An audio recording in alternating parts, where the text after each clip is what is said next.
পেট্রাপোলে ফের শুরু আমদানি রপ্তানি।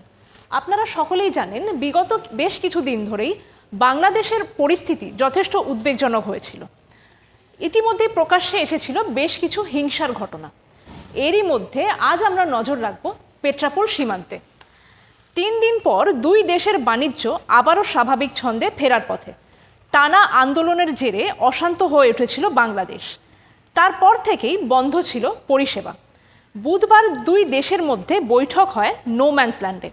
বৃহস্পতিবার সকাল থেকে আমদানি ও রপ্তানি পরিষেবা চালু হলো। এখানেই জানিয়ে রাখবো, বাংলাদেশের অগ্নিগর্ভ পরিস্থিতির মধ্যেই দীর্ঘ 3-4 দিন ধরে বন্ধ ছিল আন্তর্জাতিক বাস পরিষেবা। বন্ধ থাকার পর এই প্রথম পেট্রাপোল সীমান্ত দিয়ে ভারতে প্রবেশ করে বাংলাদেশ থেকে আসা যাত্রীবাহী বাস।